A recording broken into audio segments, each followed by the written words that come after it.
Ghost. So wasn't the most impactful. Helped get that first gank off in the top lane, but really came down to that Weaver's Wall roam from Kuro to finish off Helper for the first blood. But we'll be going back over to the Olaf yet again. Now to make the Olaf work here, he's definitely going to have to get ahead. The theory behind these team fights almost certainly is going to be Olaf ghosting in, Ragnarocking in, and then Galio being the secondary diver, regardless of whether it's a support Galio or a mid lane Galio. So it feels like the power level of Olaf is kind of tantamount to Afrika's comp working. They want to Rumble ult and then have Olaf just cause complete disarray in the backline and Jhin off screen. But Spirit had a wayward performance at best in Game 1. It's going to have to step up in Game 2. MaRin goes for comfort in the now extensively nerfed Graves, but another champion that could be considering the Death Stance. Death Stance on the mind, Achilles. Just want to see some Death Stance. We very well could. If I say it 3 times, doesn't it get summoned? That's the rule, right? It's like Beetlejuice? Yep, it's just like Beetlejuice. All right. Well, we'll be the Galio in the mid lane, Karma at support, so not going to be seeing any of those shenanigans mixed up. You never know with Tucson. I mean, he did bring out the Camille support for us. We know that he's a very big fan of the Aurelia support as well in his solo queue, so wouldn't be that surprised if he did pull out something like the Galio.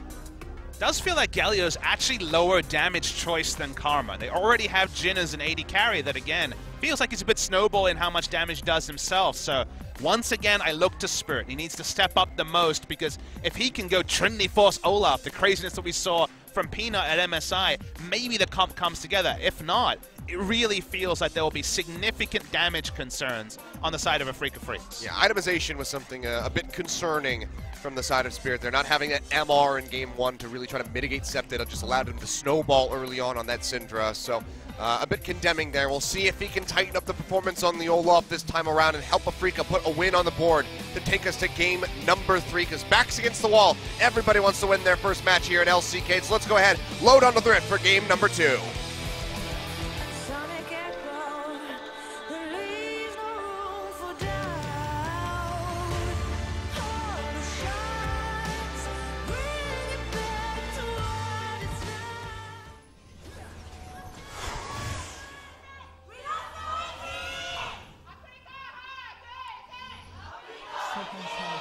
I'll give $1 to whoever can first tweet at me the song that's used in that teaser. That's $1. I mean, you stuff. All right, sponsor a Korea trip giveaway. We'll bring them to the LCK studio. You'll bankroll all of it, and I'll just help you with the promotion.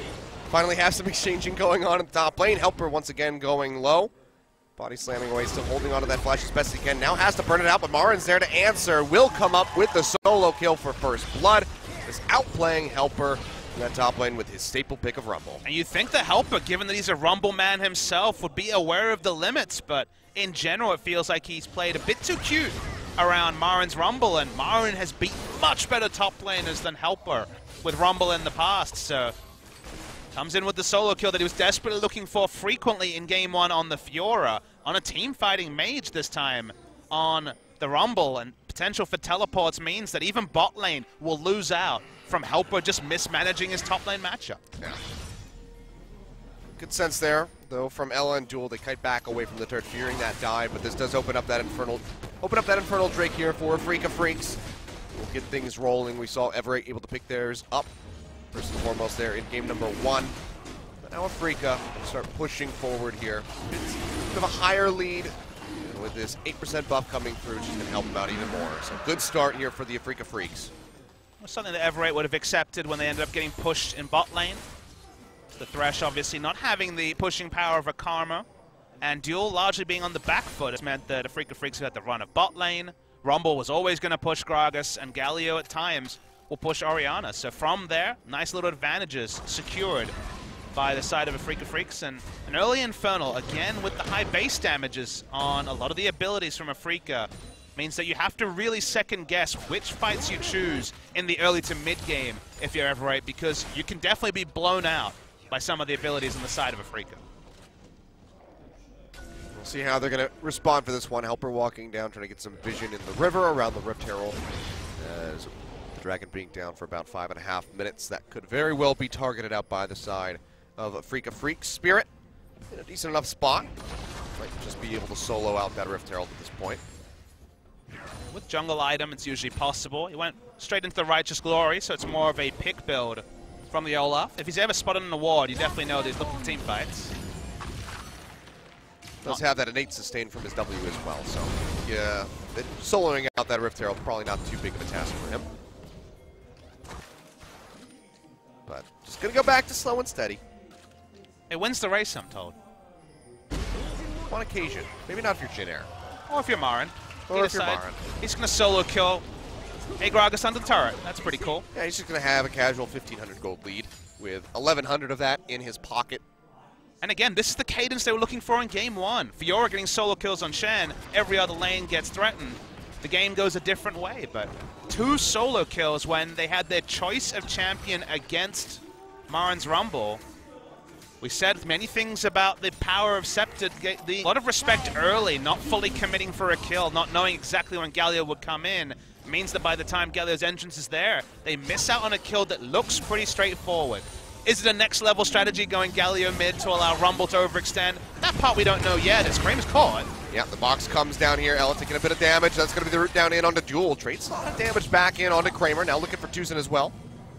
Go ahead, take that Dark Passage away from the queue. Tucson himself a bit healthier. So some decent sticking trading around there. Here, 2 levels up. Yep, goes ahead, drops down the red car a bit. Big overheat on that Flame Spitter, ripping through him. Meanwhile, in the mid lane, Septon flashing to the side, looking for a kill in on his Spirit. Kuro tosses out the Q, won't quite find it, and Malrong is able to finish off Spirit. The collateral damage from downtown. MaRin going back in on a helper. He goes forward with a body slam, gets a bit of damage in on the MaRin as he takes up that turret aggro, but still cannot find the kill. Yeah, sick outplay in the mid lane, Septon staying alive, but in the top lane, once again, Helper just kind of walks in melee range of Rumble and dies for a 3rd time. The first one wasn't the best, but at this point, it's severe problems for Everate because the item lead for this Rumble is going to spill over into other lanes. Already has soloed down first turret blood is in the bot lane. They catch Jin. The play coming through, and with the Ignite thrown down, there's just no way for Kramer to keep himself alive, even with that heal, so he does fall. Now Kuro roaming his way in, dashes forward, looking for Ella, lands a taunt onto both he and Malrong.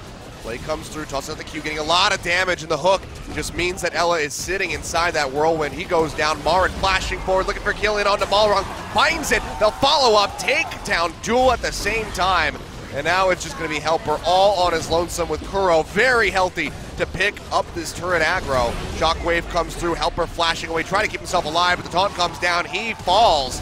And it's just going to be an absolute bloodbath. Blast Cone comes down, Septon able to finish off Tucson, answers back a kill, but can he make it out of here alive? Looks like the answer is going to be yes. Afrika said, you know what? You go your separate way. We'll finish off your turret in the bot side of the map. Yeah, when you let bruisers get ahead in the early game, this is what the game looks like. MaRin deciding on his own on Rumble, his signature pick all career.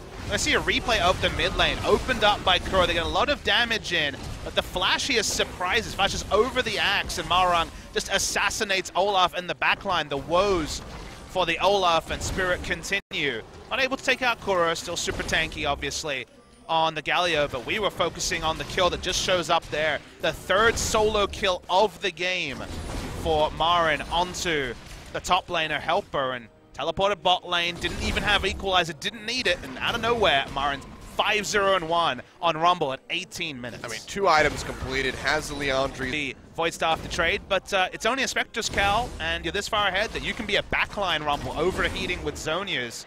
You don't have to worry about the magic penetration just yet, because we're only 19 minutes in. Yeah, there's really just not that much MR on the board here. Helper still with just the Spectre's Cal, hasn't been able to get much more than that.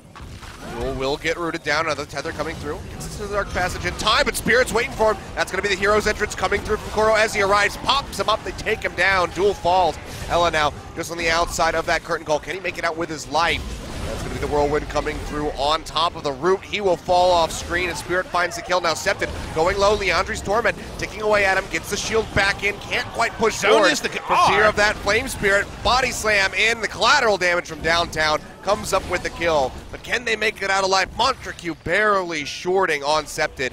Jukes back away from the Deadly Flourish. Will be able to walk his way out, but Afrika Freaks 3 members in the mid lane looking to pressure the turret. And 3 members just to take down MaRin, who casually Zonias through the cask. They're winning on every side of the map, and if MaRin's taking that many resources, he's not even unhappy to die. MaRin's trying to stand up, he's just gonna die. Yeah, he's just gonna get taken out. Flash forward from Kramer, grenade plus that last shot comes through, the crit takes him down. They get the turret. In the meantime, Spirit taking out that Cloud Drake for a second stack toward an Elder. Just ignoring the Orianna seemed to work fine for Kuro. Duel knows that he's getting pinched on here. That's gonna be the Ghost coming through. Ragnarok there from Spirit, so not gonna get locked down by the Chain of Corruption. It's the slow pop off the right. Who's doing damage to who? who? Go ahead and kite back, and yeah, MaRin's trying to chip away at Kuro, but it really doesn't look like anything is going on with that HP bar. I think he's losing health himself. Yeah, looks like MaRin's actually just losing HP there from that Thornmail. Goes down to about half HP. Taunt comes down, stepped it down to half as the curtain call shots just being fired off on the sidelines. Kuro, first one to fall in the fight. They actually find the kill onto him, and Ella able to tank up in the front lines. So Kuro suffers his first death. And MaRin wasn't there. He's only now walking over. Not really any point to enter here if you're MaRin. Drops that curtain call. Septed takes that. Oh, not the curtain call, rather the red carpet with the equalizer. Septed goes low, almost goes down, but has the shields in the dark passage to take him out to safety. But Afrika, even with Kuro dead, Septed being as low as he is, likely could just go ahead and try to force up something like the Baron. You might wonder why the heal came through. No, oh dear. Hold that. Helper walking forward, trying to get some vision down around the pit. Goes low, dark passage yet again there from Ella, constantly just bailing out his teammates. Gets them to safety. We'll have to go back to the base, and Helper does not have a TP, but it looks like Afrika aren't quite interested in rushing down the Baron.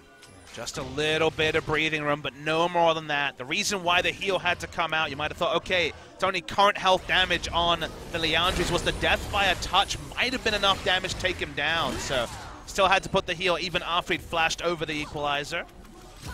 Doesn't mean no flash Orianna in the next fight, so is someone who can be preyed upon.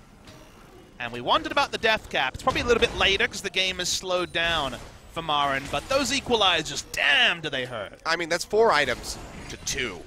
Helper has Adaptive Helm and a nerfed Sunfire came to his name. Again, he's a cask. He's really only a cask. He'll die in AoE. He doesn't really do anything else, but if the cask interrupts a Jhin ultimate, then you're getting some interesting value there. So Gragas cask can do a lot of things. Initiate, disengage, even halt ultimates, but if you mess up the cask, you're literally just a moving wall. Yeah, I mean, just look at the CS coming out there from MaRin. 350 in 32 minutes, but no vision of this Baron whatsoever. Already down to 4,000 health. Malrung may have to face check. It's probably going to be too late. Yeah, goes ahead. Justice Punch comes through from Kuro, gets the knock up. Curtain called. He stole it! That's going to be the equalizer. And yeah, the steal comes through from Septed over the wall, finds it. What a takeaway, and that is going to keep Ever8's hopes alive. What a turnaround! Sick blind steal from the Orianna. Insane stuff. No vision, not even spot vision. Beautiful stuff from Septed, and what felt like it'll be a game ground out by Afrika. The reward is here for Ever8. We said, hold on to it. Play defensive. Just wave clear. Don't look for any emergency engagements. We get to see the replay. Let's see if any spot vision was there. For half a second, he saw 2,000 HP. He just tosses it and does it. He sees nothing. Explosive cask and also the Orianna ultimate. Seeing it at 2,000 HP and knowing they would continue to burn was a decision made for Ever8. The Poplin goes to try to get over here. All wrong, tossing that smoke screen over the wall. Doesn't have any vision. Even if he drops a ward, won't have much. 4,000 left onto the Baron. Can they find a second steal in the game? Septed now joining in. That's going to be the equalizer coming down, trying to cut them off, trying to stop him. He got it! But Malrung comes up with a steal, flashes over the backside of the pit. The second steal for Ever8. Winners against Afrika Freaks. That's some feels bad man material. Right there as Afrika limp their way back towards the base. And the 17-year-old rookie superstar doesn't even flinch. He felt it all the way through. Helper, we talked about him being a moving ward with his build. He actually was able to do that and got the HP value on the Baron. They didn't have a ward. Helper did that job, and Malrung did the rest. Absolutely gorgeous, but now the curtain call coming through here, trying to snipe out Septed, but gets interrupted immediately by Kramer, so not going to be able to snipe out anybody. And now Kuro being focused up into the front line, even with the Gargoyle Stone Plate, still goes very low. Has to use that Hero's Entrance just to get himself out to safety. Nexus, the inhibitor turret in mid lane, not quite taken out by Ever8, but severely weakened as they kite back. Now with this Baron buff, can go spend this gold, maybe get ready for this Elder Dragon fight. It's likely going to be coming in about 20 seconds, but he has TP used here by Kuro, wrapping around the sidelines. Malrung going low, the box gets dropped, and Helper just sitting in the front trying to body block for the rest of his team, but he just gets chewed out immediately. and he will fall. Kuro comes up with a kill, and the rest of Ever8 still trying to make it out Oh, safely. baby, they want more. Coming around from the sideline. Spirit dashing forward, has the Ghost and Ragnarok up. Equalizer comes down, the Shockwave comes through, and it just rips right through Kramer. He falls down. Septed still alive. Can he get the shield onto himself in time? The Leandri's actually not going to take him down, and it's a double kill over to Duel, finishing off Spirit. 3 members dead on the side of Afrika, able to get rid of 2 Baron buffs from Helper and Malrong, but now severely crippled. A massive wave in the bottom lane, pushing down the turrets. Elder Dragon available, could be taken by Ever8. And insanely, they traded down in that scenario. Kramer getting hit by a hook. He could have been out of range. He could have been playing like long-range artillery Jhin, but got hooked under turret. They actually get 3 for 1. Septed, intense words. They want to end the game. It's very, very soon. One more push, probably all they need, because it's going to be inhibitor turret going down. It's 20 seconds on everybody, so I don't know if they can finish the game right here, but the inhibitors certainly will pay for this one. They especially have his backup for the next fight, so burning them out there, not going to be the most consequential thing, but that is the Baron started up right now. We're pushing forward, trying to get some shots down on the Helper, the only member that he can really hit, but that's going to be the hook forward in on the Kuro, drags him into the box down to half HP, but that's going to be the big shields coming through as well as the redemption heal, popping him back up. Around 70%, so the Galio's still going to be very healthy. Equalizer thrown down to the backside. Helper all on his lonesome in the front lines. He's able to body slam himself out to safety. Now the curtain call opened up, sniping out onto Ela. Last shot might just take him out. Duel's going to have to try to eat this one. 900 on the hit, flashes away, trying to get the lifesteal off the minions. Will pop himself back up, but Kuro dashes forward. The hook from Ela not going to connect, and that's going to be the first kill coming through as Helper and Duel both go down. This could be the fight for the Afrika. Freak Septed getting sniped out here by MaRin, who's perfectly healthy, goes into the Zonians, but still goes down.